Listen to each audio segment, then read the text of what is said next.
Well, it is what it is. So, I'm going to read the start just hit.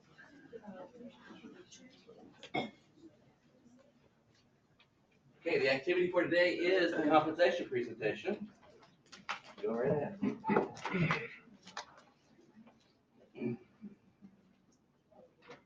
All right, so my name is Philippe. I'm a junior. I'm a human resource management major. We also have John Hayes, who's a senior and he's a management major.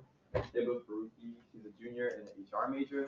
And then finally, we have Lamar Russell, who is also a senior and HR management major. All right, so today we're here to talk about compensation. And the first thing that comes to mind with compensation is money. Obviously, when you think compensation, that's the first thing that pops in your head.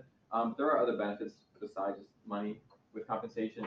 Things like tips, stocks, bonuses, paid vacation, PTO, pretty much anything a company can offer you for working there. So why are we all here today? We're all here today to get an education. The more educated you are, the more you'll be compensated in the work that you have. So for example, someone with a doctorate is going to be making more than a receptionist with their associate's degree. So even though you will be compensated in any job you have, the amount is what differs. And to determine how much exactly you'll be paid, you have to conduct a job evaluation. The easiest way of doing that is a ranking system, which if you had a part-time job, chances are you probably had one. A manager is paid more than a supervisor, who's paid more than the average worker. That's the simplest way of conducting it, and that's what's used in most part-time jobs. Another way of doing it, which is a little more complicated, is a point method system. For this one, pretty much points are assigned to every job and task that somebody has at work, and the total amount of points that you have determines how much you get paid. Some of the points are called compensable factors. These include things like knowledge that you have, autonomy, supervision, psychological demands. Once you determine the job evaluation, you have to determine a pay system for somebody. So you determine the level that the job is, and from that you determine a pay grade. So until an employee is upgraded or promoted, you remain in that pay grade. And these can vary or be adjusted depending on the area that you're in. So if you're in New York, you will be paid more than if you're in Kansas. So to determine pay, there's a few things that you can do. Some of them are skill-based pay, competency-based pay, broadbanding, and variable pay systems. Skill-based pay is pretty self-explanatory. You're paid based on the skills that you possess. Another way of determining pay is competency-based pay, which you look at by your traits and characteristics rather than your skills. Broadbanding is similar to pay grade, which you're lumped into the same category, which allows for more flexibility when determining how much you should be paid. And variable pay links your accomplishments and achievements to your pay. So for instance, a sales job, the more cars you sell, you'll get paid more commission for that. All right, so as I said before, money's not the only form of compensation. Something like health benefits is just as important in today's world. As an HR manager, it's your responsibility to determine the healthcare plan for a company. And given the costs that most of these plans have, that can be a very difficult task for an HR manager. So some things to consider is obviously cost, as I said before, coverage, the quality that the plan offers, and how exactly to administer the plan. And as I said in the previous slide, budgeting for healthcare plans can be very stressful. It was estimated that for each employee that a company has, determining a Medicare plan cost can cost up to $10,000 per year per employee. Another benefit would be paid vacation.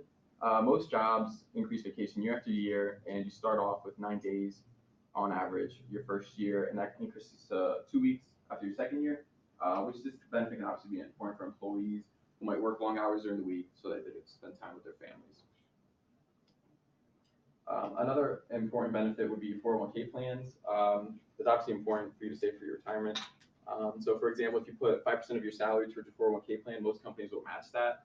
The reason 401k plan is so important is because it helps increase employee retention rates. So if by offering a 401k plan, you probably stick with your company longer. So moving on, motivation is also very important in the workplace. Motivation can motivate employees to do their best when they're at work. So having a motivated employee, chances are they're going to perform better at work versus having someone that hates going to the job every day, chances are you're going to perform poorly at work. All right, so my first job was at Dick's Sporting Goods. I was there for 2 years, and after 2 years, I was one of the more knowledgeable employees. So pretty much I worked every department, every shift. So I did cashier, apparel, footwear, customer service. After my second year of being there, when we get our yearly raises, I only received a 7-cent raise, even though I did more than most of the people there. So after that, I decided to look for another job, part-time job while I was in school. So I started working at Sam's Club, which I was offered $2 more an hour just to be a cashier, not do anything else. And after putting my 2 weeks in as a sporting goods, the store manager came up to me and offered me any position I wanted, a 25% raise. But since I lost my motivation to work there, I declined the offer. So when I was at Sam's Club, I was happy to go to work every day. I had great coworkers. The management was very motivating, and they had competitions, which kept employees motivated based on your performance. So if you signed somebody up for a credit card, you would receive some kind of reward. If you upgraded the membership, you'd be acknowledged for it, rather than at sporting goods where none of my work went or was acknowledged. Another perk I working at Sam's Club was a Christmas bonus they had every year. So this bonus could vary from $500 to $1,800 a year, depending on the amount of hours you work.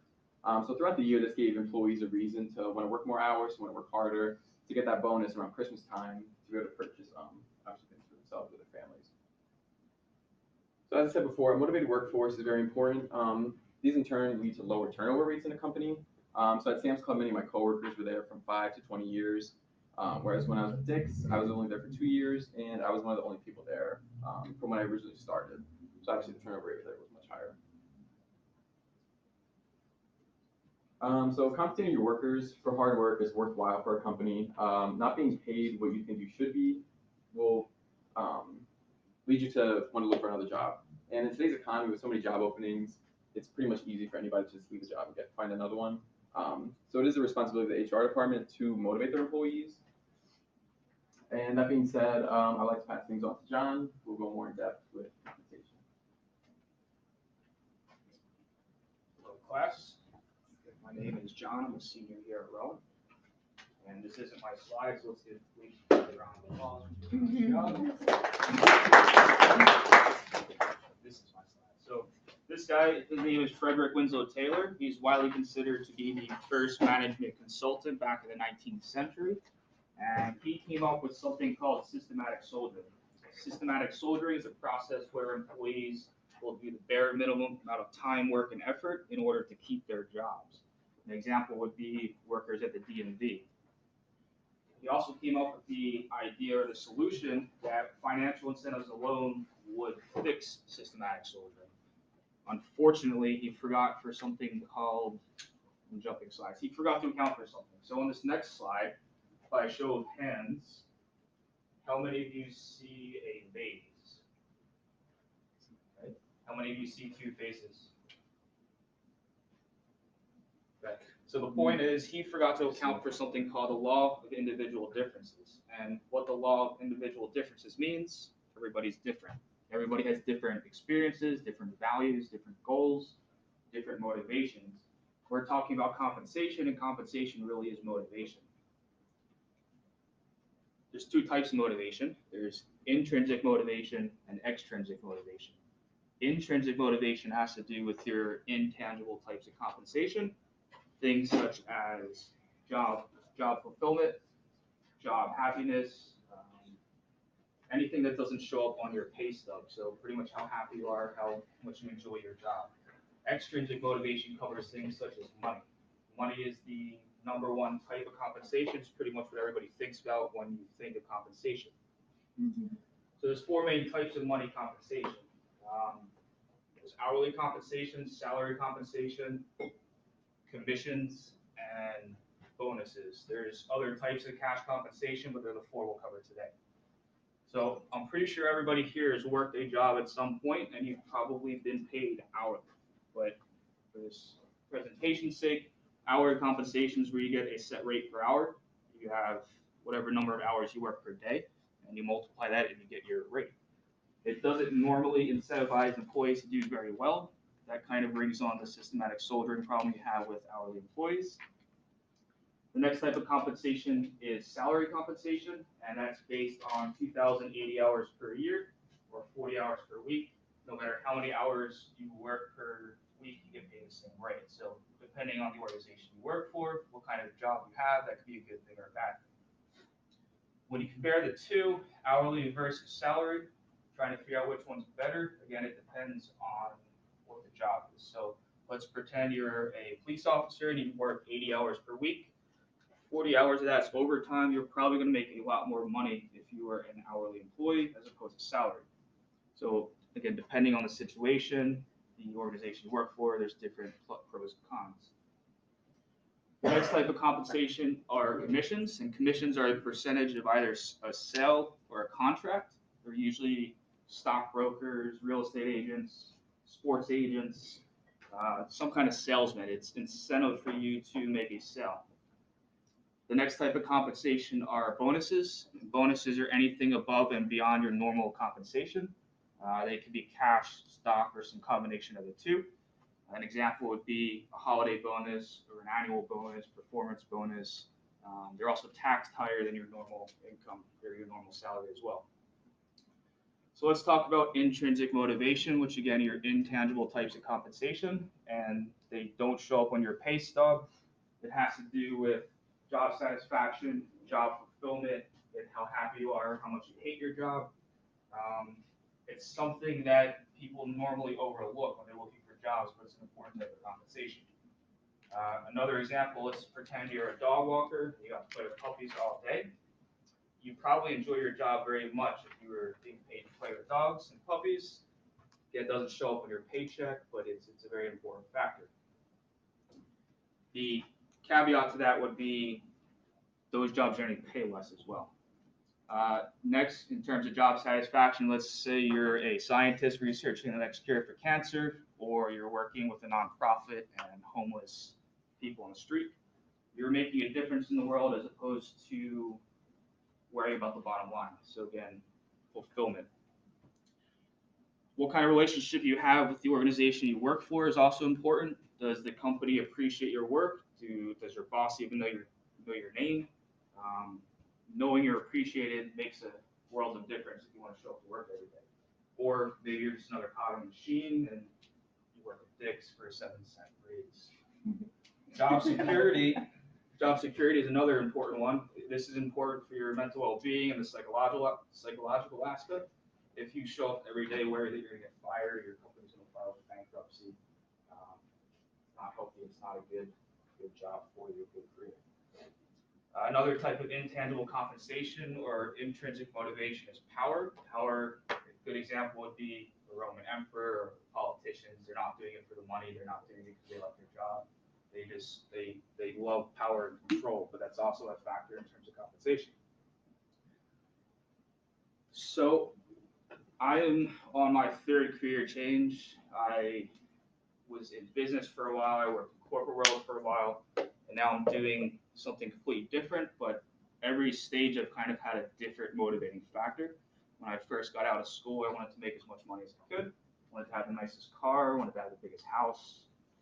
Next, when I went to corporate world, I was more worried about benefits, health insurance, paid time off, 401k, more steady salary as opposed to the inconsistency of business income.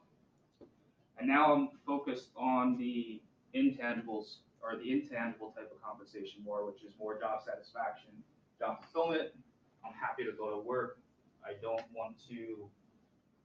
go to work wanting to quit every day. So without further ado, I will pass this off to Hiba.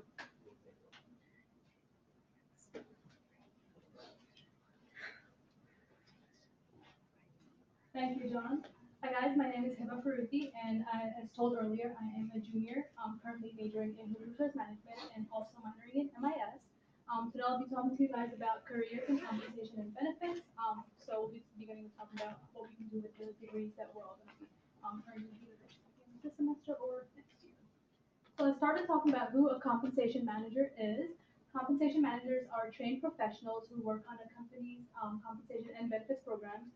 That's a no-brainer. They also assess different employment positions and determine how they're classified and the appropriate salary for them. So before talking about the job duties of a compensation manager, I want to talk a little bit about job description itself briefly.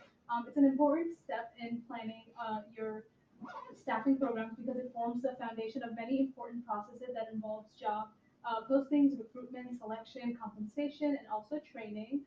It should be clear and it should also be concise. So job duties of a compensation manager it depends on the type of organization you'll be working for. So obviously depending on that, the organization will have both the jobs of a compensation and benefits manager could be done by one person, but I'll be talking about them separately. A compensation manager will make sure that the company's pay scale complies with the constantly changing rules and regulations.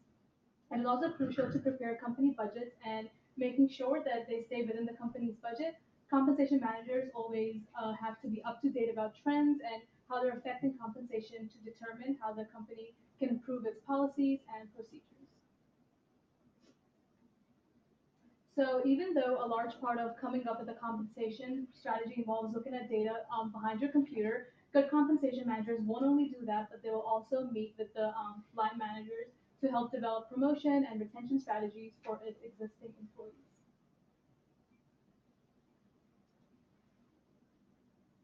So let's talk a little about education and skills needed to become a compensation manager. So a bachelor's degree at least is needed, or we wouldn't be sitting here today.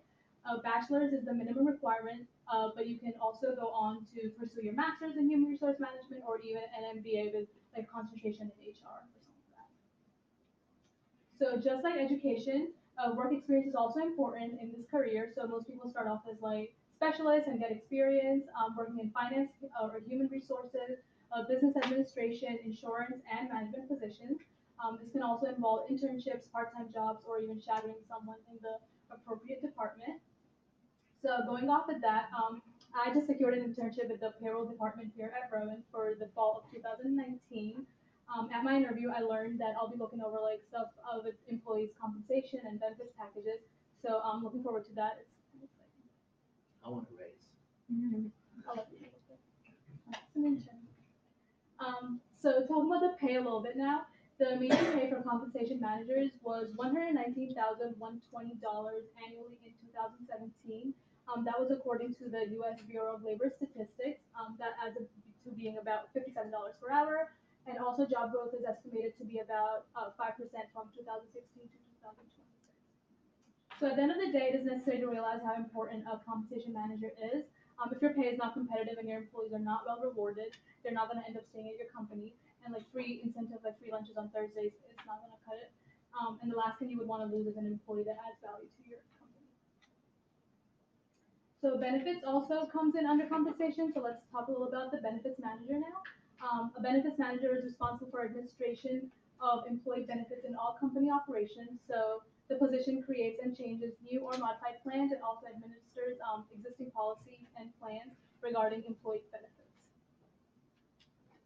So the benefits manager administers programs like retirement plans, medical, dental, vision, insurance, temporary disability programs, and wellness programs. They also evaluate the program and compare existing benefits with other companies through the use of surveys and other sources of information. So continuing with the job responsibilities of them, they also have to develop benefits information and statistical data for actuaries, insurance carriers, and management. Another key thing to remember is that they need to follow the Employee Retirement Income Security Act and the Affordable Care Act. It is important to coordinate benefits with the government sponsored programs. So just like a compensation manager, benefits manager also needs their bachelor's degree at least and at least 5 years of experience. That's what they look for. Or you can have your master's in HR, but they would want at least 4 years of experience with them. You can also do certification, so they would be good with SHRM Certified Professional or SHRM Senior Certified Professional as well. So moving on to pay, the average pay for a benefits manager is about $101,092, but the range normally falls between $87,000 to about $115,000. Salary ranges again depend on how many different factors, including education, certifications, and number of years that you have been in that profession. So I work at Ulta Beauty currently as a part-time employee, and I didn't used to have sick time off, but now because of the New Jersey earned sick leave effective October 2018, I believe, I can also get paid time off, which is neat. So we accrue 1 hour of sick leave for every 30 hours. We're going up to 40 hours each year. So I want to come to an end for my presentation by talking about the top rated workplaces for compensation. That some of them you might actually find surprising. So they involve Costco, Verizon, FedEx, Apple, Capital One, Starbucks, Boeing, Microsoft, and AT&T. So to summarize everything I just talked about, I basically talked about careers and compensation and benefits. I discussed what each career entails, some specific job duties of them, and I discussed pay ranges, education requirements, and finally ending with the top rated companies to work in as a compensation and benefits manager. So last but not least, we're gonna have Lamar talk to you guys about program based on Unix sold and forces that affect. All right. So before I begin to wrap it up, I'm just gonna hand out a couple of these.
We're gonna put that on the. I know, just add it somewhere.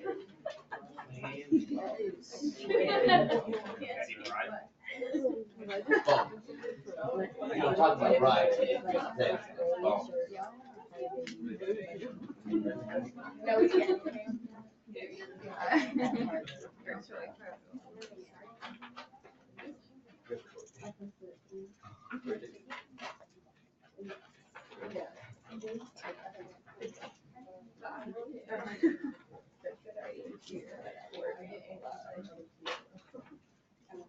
All right.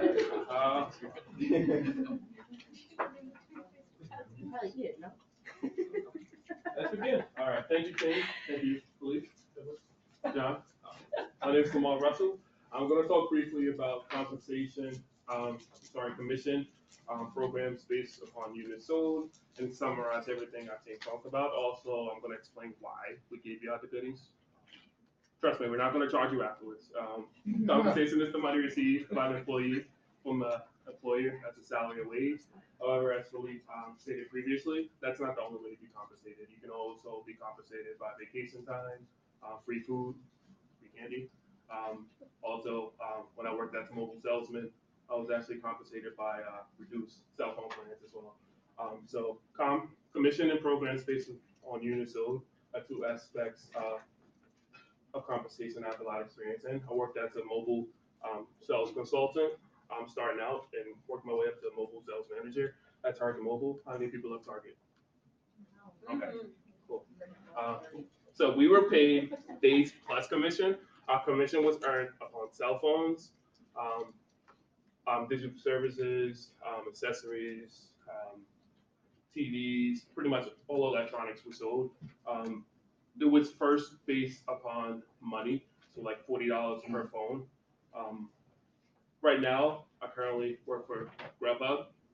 Even the way I'm compensated now is different. I earn money per delivery, $4.50 per delivery, then I get tips as well. And Grubhub compensates me a bit if I work on a block, like I'm scheduling myself. So I actually work as an independent contractor.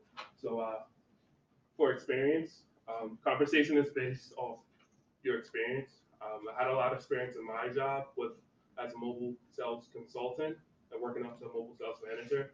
So that's why I was compensated okay, a little more than a hourly.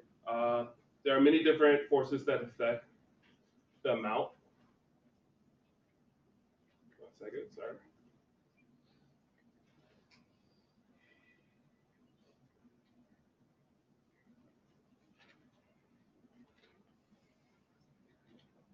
So there are many forces that affect how you're paid. Skills are one of them. People different in personality, ability, skills, volume, needs. That's one force that affects pay. How well can you do the job, can complete the job, the experience you have, doing the job as well. So hourly compensation versus salary compensation. John talked a little bit about it. For hourly, you work a set amount of time, you get paid per hour. Many of us have experienced that, and we've experienced now as college students. And also, you have salary compensation, which most are paid as managers. What's better, hourly versus salary? It all kind of depends on your life, honestly, and how you think of it. You put in more time as salary, but you're paid a set amount. If you put in more time hourly, you're paid for it. You're not paid overtime for salary. For overtime, it refers to any hours worked by an employee that exceeds their normally scheduled working hours. New Jersey law requires non-exempt employees to be paid time and a half with the regular pay rate for hours worked over 40. When I worked security, for the security company, SOS Security, I was actually paid over the 8 hours I worked as well, and they pay time and a half for the weekends as well. For job evaluation, how exactly does a company determine what an employee should pay for their work? That brings me to job evaluation. A manager is ranked over a supervisor. Cost of living, that's another force that affects pay. Depends where you are, how much you pay for your gas, your food. That plays a part in how much you're paid hourly, or if you're a manager's salary. Supply and demand for the position in different areas, different fields that you work in, you're paid differently. So when the supply of the talent outweighs the demand, you should be expected to get paid more in order to lure talent. So fairness, we trade our time for money, so in turn, we expect to be compensated fairly. For example, everyone receives something different. I know many of you may not think it's fair for what you receive. Some candy, some receive pens. I'm not sure who got the toothpaste. So unions, that kind of helps with the fairness. They're there to help us fight for our rights. Unions negotiate wages, which are normally higher than average, but could result in fewer hours and less work. Unions give the workers a voice that allow them to properly negotiate wages with the economy. So as I stated before, money is not the only way of form of compensation in today's world. Health benefits play an important part as well. Your health is the most important thing in the world. Without it, I'm pretty sure you're not going to be able to get a job and work and be compensated properly. For most of us, maybe even all of us, that's why we're here. We've decided to earn a degree, to network, to take classes, to earn money. So we do this so we can get a career.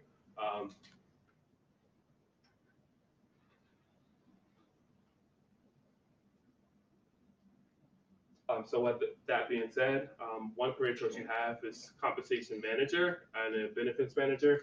Compensation manager are usually employed by human resource departments, and their responsibilities include establishing and maintaining a company's pay system with payroll, maybe scheduling, benefits, making sure they get everything properly.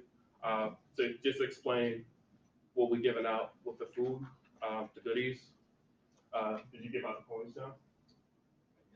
With the coins, I don't know if it's set in stone as extra credit points. So with that being said, did that motivate you to listen more, pay attention more? Was it fair that everyone got a coin and some people got candy? That's kind of some theories of motivation. That's I exceeded my time, but hopefully it did well. Thank you.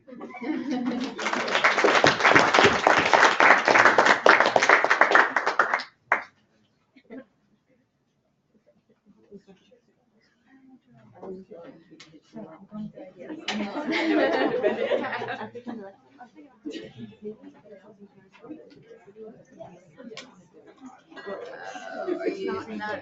No, I'm not. But like it's not. Oh, I read it.